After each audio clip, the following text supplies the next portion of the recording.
Hello friends, I am Dr. Sainath Pawar, pediatrician and allergy asthma specialist from Kolhapur, Maharashtra. Today we are going to discuss about cough. As you know that cough is a very basic symptom that is seen in our daily OPD. It is a basic symptom of respiratory system involvement also. So before going to further discussion, let us discuss how cough is produced. So basically, whenever there is a cough, there is a deep inspiration and followed by a brief closure of the glottis, and after that there is an increase in the intrathoracic and intra-abdominal pressure, and there is a sudden opening of the glottis and all the gush of air is pushed through the glottis, and then the cough is produced. The cough is a reflex response of the respiratory tract to any stimuli. The stimuli may be any infection like viral or bacterial, it may be any inflammation, or sometimes it may be irritation also. So when we are discussing about classification of the cough, basic classification contains dry cough and wet cough.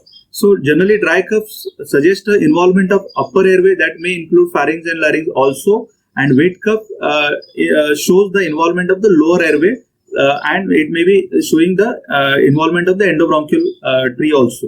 The dry cough sounds like this and the wet cough sounds like this.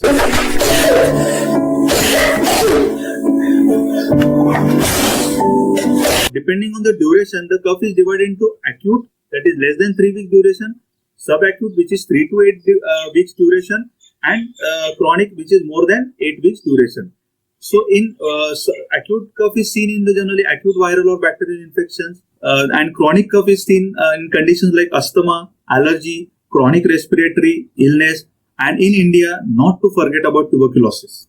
What are the other types of cough? So there is a cough called as hacking cough also, which is like throat clearing cough, and generally it is seen in the upper airway cough syndromes. It is just like then another type of cough is barking cough. It is like dog bark, and generally the causes for it like croup and other causes which involve the larynx. So barking cough is like this. If the cough is after food, then it may be related to gastroesophageal reflux disease also. There is an associated hoarseness along with the cough that again suggests a laryngeal involvement. If the cough is brassy cough, so it may show that it is an involvement of trachea in the form of tracheitis or tracheomalacia, and the brassy cough sounds like this. Sometimes the cough may be paroxysmal. Paroxysmal means sudden cough. And when there is a sudden paroxysmal cough, the causes may be pertussis, or sometimes in foreign body also you can get a paroxysmal cough. And generally paroxysmal cough is associated with post-acid vomiting also. Paroxysmal cough sounds like this. Sometimes there may be habit cough. So in that cough there is no other pathology. It is not a wet cough, it is just a dry cough, and it never happens in sleep. If there is a cough with productive cough with scopious sputum, there it shows that there is an involvement of the lung in the form of cystic fibrosis or bronchiectasis, which are the chronic diseases.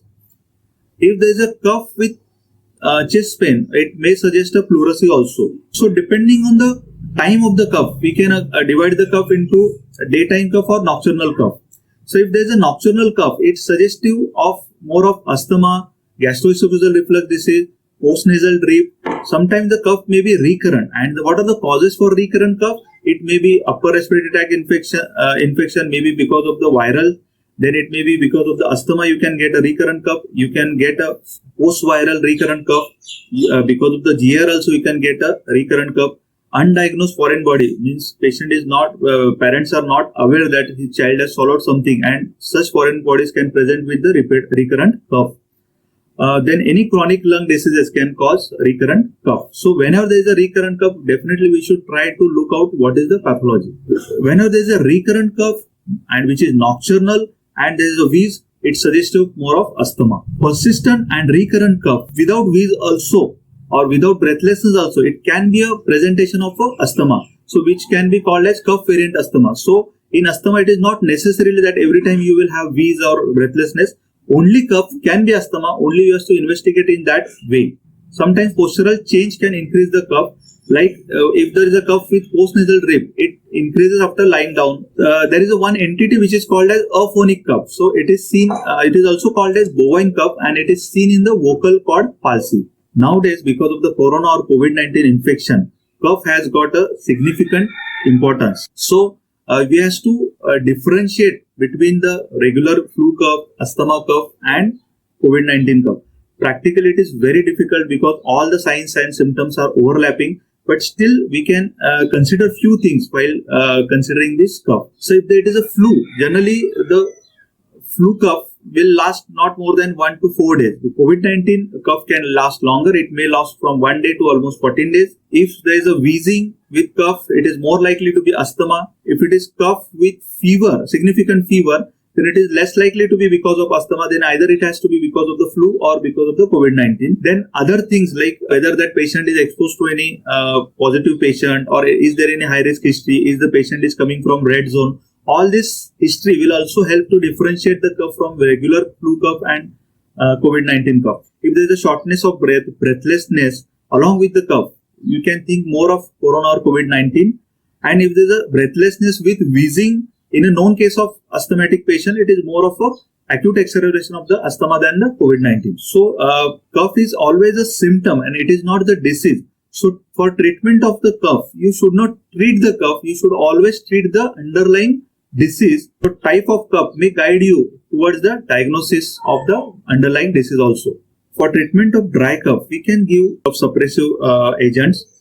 And in the treatment of wet cough, we can use bronchodilators and mucolytics.